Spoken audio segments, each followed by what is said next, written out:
നമസ്കാരം. J life style sleeping story telling ചാനലിലേക്ക് ഹൃദയം നിറഞ്ഞ സ്വാഗതം. ഇന്നത്തെ രാത്രിയുടെ ശാന്തതയിലേക്ക് നിങ്ങളെ ഞങ്ങൾ സ്നേഹപൂർവ്വം ക്ഷണിക്കുന്നു.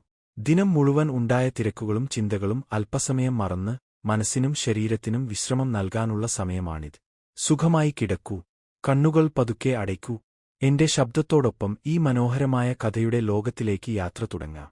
അപ്പോൾ ഇന്നത്തെ ഉറക്കക്കഥയിലേക്ക് സ്വാഗതം.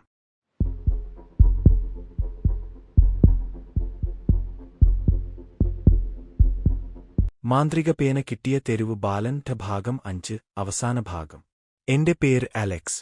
ഞാനും രാജീവ് മേനോനും അരവിന്ദും ആ രഹസ്യ ഭൂഗർഭ മുറിയിൽ നിന്നു. ഞങ്ങളുടെ മുന്നിലുള്ള ചുമരിൽ സ്വർണ്ണ പേനയുടെ വലിയ ചിഹ്നം തിളങ്ങിക്കൊണ്ടിരുന്നു. എന്റെ ഹൃദയം വേഗത്തിൽ മിടിക്കുകയായിരുന്നു. വർഷങ്ങളായി മറഞ്ഞുകിടന്നിരുന്ന രഹസ്യം ഇപ്പോൾ എന്റെ മുന്നിലായിരുന്നു. പെട്ടെന്ന് ആ ചിഹ്നം പ്രകാശിക്കാൻ തുടങ്ങി. മുറിയാകെ സ്വർണ്ണ നിറത്തിലുള്ള വെളിച്ചം പരന്നു.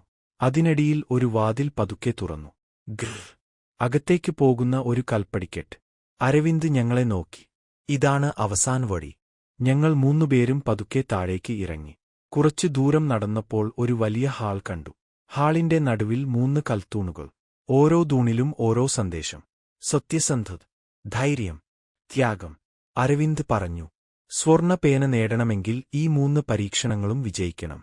ആദ്യ പരീക്ഷണം സത്യസന്ധത. ആദ്യ തൂണിൽ ഞാൻ കൈവച്ച നിമിഷം എന്റെ ചുറ്റുമുള്ള ലോകം മാറി. ഞാൻ വീണ്ടും ബസ് സ്റ്റാൻഡിലെ ആ പഴയ ദിവസങ്ങളിലേക്ക് തിരികെ പോയി.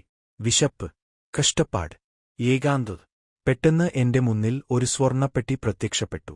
അതിൽ കോടിക്കണക്കിന് രൂപ. ഒരു ശബ്ദം കേട്ടു. ഇത് നിനക്ക് സ്വന്തമാക്കാം. ആർക്കും അറിയില്ല. ഒരു നിമിഷം ഞാൻ ആലോചിച്ചു. പക്ഷേ ഉടനെ ഞാൻ തലകുലുക്കി. എനിക്ക് വേണ്ട. എന്തുകൊണ്ട്? ഞാൻ മറ്റുള്ളവരെ സഹായിക്കാൻ ആഗ്രഹിക്കുന്നു. അടുത്ത നിമിഷം ദൃശ്യം അപ്രത്യക്ഷമായി. ആദ്യ പരീക്ഷണം വിജയിച്ചു. രണ്ടാം പരീക്ഷണം അധൈര്യം. രണ്ടാമത്തെ തൂണിൽ ഞാൻ കൈവച്ചു. പെട്ടെന്ന് ഞാൻ ഒരു വലിയ പാലത്തിന്റെ മുകളിൽ നിൽക്കുകയായിരുന്നു. താഴെ ആഴമുള്ള കൊക്ക്. പാലം തകർന്നുകൊണ്ടിരുന്നു. മറുവശത്ത് ഒരു ചെറിയ കുട്ടി കരയുന്നു. എന്നെ രക്ഷിക്കൂ. ഞാൻ ഭയന്നു. പക്ഷേ തിരിഞ്ഞോടിയില്ല. പതുക്കെ മുന്നോട്ട് നടന്നു. ഓരോ ചുവടിലും പാലം കൂടുതൽ തകർന്നു. അവസാനം കുട്ടിയുടെ അടുത്തെത്തി. അവനെ കൈപിടിച്ച് തിരികെ കൊണ്ടുവന്നു. അപ്പോഴേക്കും ദൃശ്യം അപ്രത്യക്ഷമായി. രണ്ടാമത്തെ പരീക്ഷണവും വിജയിച്ചു. മൂന്നാം പരീക്ഷണം അത്യാഗം. ഇതാണ് ഏറ്റവും കഠിനമായ പരീക്ഷണം. ഞാൻ മൂന്നാമത്തെ തൂണിൽ സ്പർശിച്ചു. എന്റെ മുന്നിൽ നീല പേനയും ചുവന്ന പേനയും പ്രത്യക്ഷപ്പെട്ടു. അവയാണ് എന്റെ ഏറ്റവും വലിയ ശക്തി. അപ്പോൾ ഒരു ശബ്ദം, സ്വർണ്ണ പേന നേടണമെങ്കിൽ ഇവ ഉപേക്ഷിക്കണം. ഞാൻ ഞെട്ടി. എന്ത്? ശക്തിക്കായി എല്ലാം സ്വന്തമാക്കുന്നവനല്ല യോഗ്യൻ. ആവശ്യമെങ്കിൽ ശക്തി ഉപേക്ഷിക്കുന്നവനാണ് യോഗ്യൻ. ഞാൻ നിശ്ശബ്ദനായി. ഈ പേനകൾ ഉപയോഗിച്ച് എത്ര ആളുകളെയാണ് ഞാൻ സഹായിച്ചത്. പക്ഷേ കുറച്ചു നേരം ആലോചിച്ച ശേഷം ഞാൻ ഒരു തീരുമാനം എടുത്തു. ഞാൻ 2 പേനകളും നിലത്ത് വെച്ചു. ആളുകളെ സഹായിക്കാൻ പേന മാത്രം ആവശ്യമില്ല. നല്ല മനസ്സ് മതി. അടുത്ത നിമിഷം മുറി മുഴുവൻ പ്രകാശം കൊണ്ട് നിറഞ്ഞു. സ്വർണ്ണ പേനയുടെ വരവ്. 3 തൂണുകളും ഒരുമിച്ച് പ്രകാശിച്ചു. ഹാളിന്റെ നടുവിൽ ഒരു സ്വർണ്ണ പെട്ടി ഉയർന്നുവന്നു. പെട്ടി പതുക്കെ തുറന്നു. അതിനുള്ളിൽ സ്വർണ്ണ പേൻ. ഞാൻ ആദ്യമായി അതിനെ കണ്ടു. അതിന് ചുറ്റും സ്വർണ്ണപ്രകാശം തിളങ്ങുകയായിരുന്നു. പക്ഷേ അതേ സമയം രാജീവ് മേനോൻ മുന്നോട്ട് ചാടി. അത് എന്റേതാണ്. അദ്ദേഹം പേന പിടിക്കാൻ ശ്രമിച്ചു. പക്ഷേ ഒന്നും സംഭവിച്ചില്ല. സ്വർണ്ണ പേന അനങ്ങാതെ നിന്നു. അപ്പോൾ ഒരു ശബ്ദം മുഴങ്ങി. യോഗ്യതയില്ലാത്തവർക്ക് ഈ ശക്തി ലഭിക്കില്ല.